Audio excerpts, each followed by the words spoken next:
Hey guys, and welcome back to my channel. So today I'm going to do kind of a get ready with me review and application of and using my e.l.f. Beautifully Precise brushes. I've really been wanting to review these for you guys.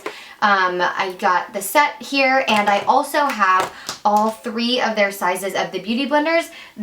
These are called the e.l.f. Beautifully Precise Precision Sponge Trios. I already went ahead and wet these, and it's really interesting. I'll say first, they're like memory foam sponges. They're really different from the Beauty Blender, which just like bounces back. This one like remembers. This one doesn't do it quite as much, but these little ones, can you guys see that? It takes them like it's like memory foam. I don't know. The little one does it too, but the big one I guess doesn't do it quite as much. So I have my Satin Line Caps scrunchie here, this big burgundy one. Okay, so I already put my primer on, so we're gonna use my Milani 2-in-1 foundation. I'll probably chat with you through some of this and then probably fast forward through some of it too, but at least to start with the Beauty Blender, I really wanna see how it applies. I wanna see if it's like my Beauty Blender. You guys know that I really like my Real Techniques sponge, and I don't think I've even let you guys know this yet, but I have switched back to my Beauty Blender, and I've actually been liking this more than the Real Techniques sponge. So what's really weird is that these are white, you guys, and some weird OCD part of me like doesn't want to get this dirty because it's like so cute, but whew, let's do this. Okay. I feel like it's soaked up a lot of my product. Do you see that? And I have it. It's like really wet. That definitely soaked up more product than I feel like it should have. Down there too. Look, right where I put it, you can see where it gets. Yeah. This is usually all I need to cover my whole face. And I'm going to have to go in with more foundation because it's soaking it up right in here. Which is really weird, you guys. I wet this like so much. And then I squeeze it out. But it's still really, really damp. Well, I don't like that. I don't like it if it steals your product from you. Alright, I'm going to take a little bit more. So definitely don't put the product right on your e.l.f. Beautifully Precise. I don't think that would work well. Nose. I don't know. I don't like this very much at all. I still feel like it's just stealing my product. Annoying. Okay. Oh, I still feel like I don't have enough coverage here, but we're going to use concealer. I've now done a pump and a half of foundation, so that's like way more than my face usually needs. So I'm going to go in with my Kat Von D concealer, and I'm going to use this end just to see how it goes, and then I'm going to move on to one of the smaller ones. They have like the itty bitty ones, and then this medium size one, so I don't know. I think I'd use the medium size one for like cream bronzer or cream blush, and that little one for concealer, so I'm going to put a little extra on because it stole all my product, and I'm anticipating it's going to do that again. I'm going to put some here too, more than I normally would, again, because I feel like it really stole so much of that. Alright, let's see how this side performed. You guys, I seriously, this thing is just taking this product off my face. Alright, I'm over this big one. Let's try the little one. Okay, so here's this. I went ahead and wet my Beauty Blender, and I wanted to show you how this does not take the product off my face. Let's just look at the difference here.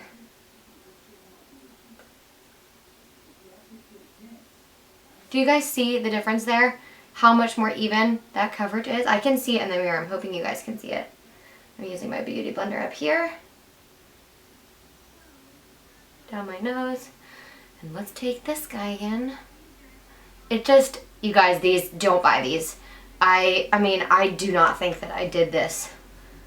I didn't do this any differently than my Beauty Blender does, and I can tell you, these feel, compared to this feels so heavy, dense, like a rock, because I think it just, I don't know if it's holding water or if it's because there's so much memory foam material in there, but it is soaking up my product, like just soaking it up right in here. I'm going to brush through my brows, and I usually don't like double-ended brushes because they're really hard to store, but I like double-ended eyebrow brushes, so I'm a fan of that packaging. And then let's find the dip brow here. Definitely not as stiff as my MAC 266. It's a little softer. And with a brow brush, usually I like it to be a little bit denser so that I have a lot of control over it. So I have my brows filled in, and I'm just going to lightly brush through them a little bit.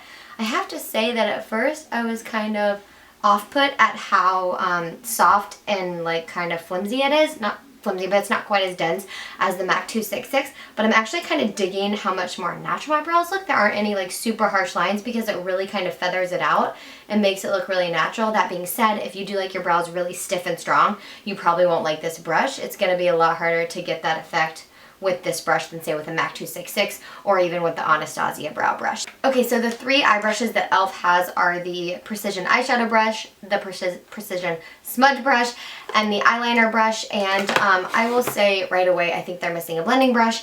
That's something that I'm definitely going to need to sub in here because I need to use that for my crease and my transition. So I think that, you know, I don't know, it's funny that they didn't come out with one of those because it's such an eye brush essential, the blending brush, and you think that they would have thought to come out with that, or maybe they're coming out with it in the future. I don't know. The eyeliner brush looks pretty good though, so we will test that out for sure. But for now, I'm going to grab a MAC 224, and I'm gonna kind of make this like a 2-in-1 video a little bit and do a mini review of the Carli Bybel palette with BH Cosmetics. This is her eyeshadow palette and eyeshadow and highlighter palette. Looks like this. It's really pretty, and I wanted to test it out. So I'm gonna go in with this medium matte shade right here, and my blending brush.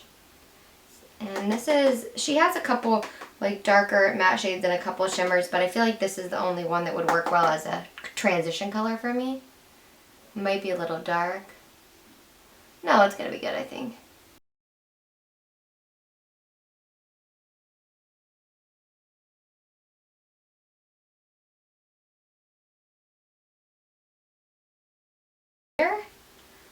These eyeshadows have good pigment, but they're a little bit chalky, but I think that's okay. I love how it has a mirror. That's amazing. I'm going to take this all over the lid.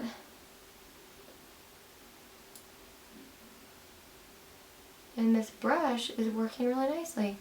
Alright, I'm going to use the same side here, and I'm going to take some of that really dark purple right here. Just want to deepen up my outer corner and crease. And that's pretty deep. Looks good.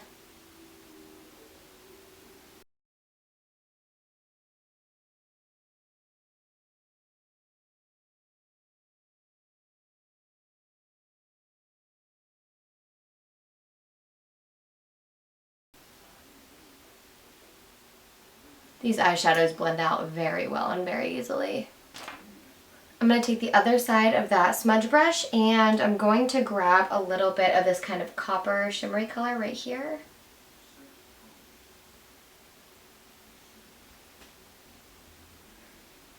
I'm going to go in with my Clinique Black Cherry. Alright, I actually really like this little brush. It works really well. It's dense, so it gives you a lot of control.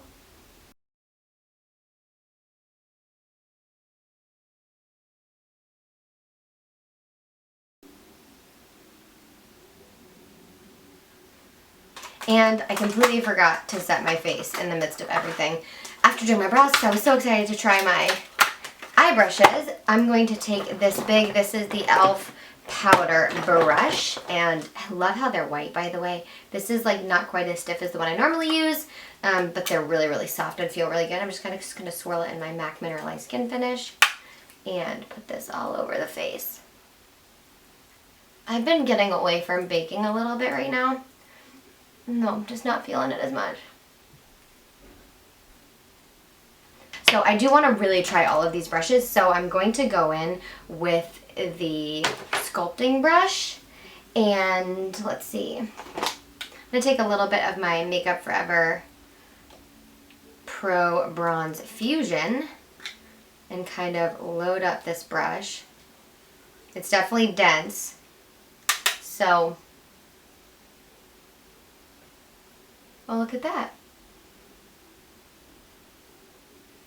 Kind of going to use it to carve out those cheekbones.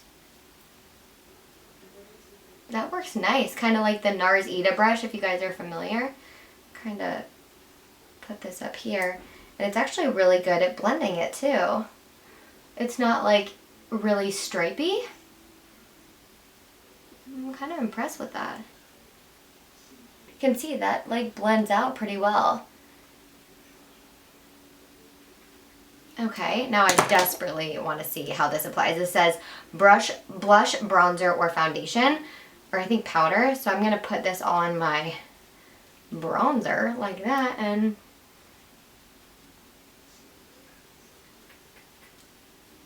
this is a great like forehead bronzer. Like look how well that fits there. I honestly haven't seen anybody use these brushes, you guys, so I could be using these so differently than other people you're seeing. But this is how, I don't know, I think this is really challenging for right there. I'd use this kind of up on my forehead. I think this will work on the jawline really well. Forehead and jawline, like right here, blending down the jawline. Maybe you could do it like that. Just use the top part of it and then kind of blend it right down the jawline. That actually works really well. And down the neck, wow, that's awesome for down the neck. All right, now for blush. I'm going to use the Airbrush Blender and a little bit of this kind of purpley color right here to go with my purpley eye look. Just feeling a little matchy today, and whoa, that picks up a lot of pigment right away. I'm just gonna kind of dot it on my hand and go in. Ooh, oh, that's nice. I like this brush a lot, actually. I actually have been looking for a good blush brush, which is really funny. I just haven't been digging the ones that I have recently. Do you guys see just how like natural and effortless that looks? So I love this for blush. This is definitely really good. I always like to go back with my beauty blender and just kind of pat out any harsh lines there. But I think I'm going to go with this bronzy color because I just cannot even help myself. Okay, I got it in there. Tap a little bit off on my hand. Whoa, oh my gosh, you guys, it's beautiful. I hope you can see like how beautiful this is. And this brush works great as a highlight. Wow, this is so pretty. Oh my gosh. This brush actually even works really well for the Cupid's bow. Oh, that highlight though. Do you guys even right now? I just want more of it. I'm like obsessed. Okay, I'm going to go curl my hair and finish getting ready, put on some lips, and I will be back in 1 second. So I just got done curling my hair, and I thought I would actually put my lips on camera because since we're doing like a whole e.l.f. video, I thought I would try their new High Shine liquid lipstick, and I was gonna kind of go with this color, but I have like a dark going on the eyes just a little bit, so I thought I'd go nude. I thought it also matched a little bit better. So this is the Naked Nude High Shine liquid lipstick. Let's see how much pigment. Ooh, it's a doe foot applicator. Ooh, that's a lot of pigment. Okay, I absolutely love this High Shine liquid lipstick. It is so pretty and really comfortable. It just feels like a gloss, but it's got more pigment than a gloss, which I love. So if you guys want to see a review on that line, I actually have all the colors, so leave it in the comments below for me. So let's go ahead and get into my final thoughts on both the palette and the brushes. So I would say, first of all, the immediate thing that I've already mentioned that I would pass on would be the beauty sponges. These are no-go to me. They soak up all the product on your face. You're going to use too much product with those, so definitely pass on those. The other brush I would probably pass on is the powder brush, something that I didn't mention when I was applying it, but I really felt like looking up close in the mirror was that this kind of swiped some of my product away, and also it just is like not quite dense enough to be a powder brush that I like. It's like really soft and really flimsy, which you might really like, but I was not a huge fan of it. In fact, I would rather use something like this for my powder. I like the Real Techniques powder brush. That is the one that I use on a regular basis. I would say the brushes, those are the two like standout ones that I wouldn't buy. I would say one that really surprised me that is a good buy is their eyebrow brush. I didn't think I was gonna like it at first because it is so soft and it's not quite as dense as what I'm used to, but I really enjoyed it. I enjoy how natural my brows look and how it distributed product in a really even way and very like natural. So I actually really like this brush. I think if you're really into sculpting out your cheekbones and contouring, you're gonna really like this brush. This is the e.l.f. What is this? Sculpting brush, this precise sculpting brush. And I'm now just realizing that these have these little plastic thing on them. So you want to take that off, and I think it's on all of them. I just didn't see it at first. But I think this does a really good job of carving out your cheekbones, but it also does a really good job of blending like the NARS Ita, except it's a little bit denser. So I really like that. My standout brush for me, that I would say if there's one brush that you should buy from the whole collection, this would be the brush, you guys. This really surprised me, but while I was coloring my hair, I just kept looking in the mirror and thinking, wow, this is like my favorite that my bronzer has looked in a really long time. And I think I'm gonna see myself reaching for this. I was looking under my chin, my jawline, and everything just looked really even in the mirror. And I think this is the reason. And I think this is gonna be kind of my go-to bronzer brush right now. You can use it for powder. It says you can use it for foundation and other things like that, and blush. But I think it works really well for bronzer. Temples, jawline like this, blending it down the neck, and then kind of swiping back and down the jawline was how I applied it right there. So I really love this brush. This was a standout for me, the eyebrow brush, and I have to say I really love the blush brush. I think those three are going to be the ones that I gravitate to every single day now, and maybe even this highlight brush, although I do really love my Morphe brush. This one is called the Airbrush Blender, by the way, and this one is called the Precision Airbrush Stipple brush. So it has like little stipples on top here, and it's really good for highlight. It worked really well. As you can see, my highlight's like bam in your face. But I love this blush brush. Then for the palette that I tested out today, I really like my eye look. I think it's really pretty and really different for me, and I think I'll reach for this to recreate it. I will reach for this so much more though for the 4 highlighters that are in this palette. They are absolutely beautiful. The one on my face right now, I'm kind of obsessed with, and I'm definitely going to add this to my highlighter palette, Makeup Madness, when that is coming for you guys, which will be very, very soon, because I think that is really, really good, and I'm excited to test out all the other ones for you. But I can tell you that they all have very similar pigment. Can you see how pigmented that is? Like, look at that. What? So good. So, so, so good. So I think the palette's worth it. It was only $14. I really liked my eye look. I think for $14 you get how many shadows? First of all, I think the $14 is worth it for this highlighter alone, which is beautiful and gold and bronzy and something that I haven't really seen before. And I think the eyeshadows are fine. I don't love these 3 colors right here. These are the ones that I would have gotten rid of and put in something like a little bit deeper or a little bit more metallic or something like that. But I love the purples, the bronze, and these 2 up here. So I think that it's definitely worth it. For sure, especially if you like that highlight, the palette is worth it alone. So that is my review on these brushes. If you guys want to check out the products that I mentioned, I will have them linked below for you. Make sure to give this video a big thumbs up if you liked it. And if you like e.l.f. cosmetics, give it a thumbs up, because then I can do more e.l.f. related videos for you, because I have a lot of e.l.f. products. I was thinking I might do like a full face e.l.f. tutorial, so let me know what you guys want to see. I love you guys so much, and I will see you in the next one. Bye.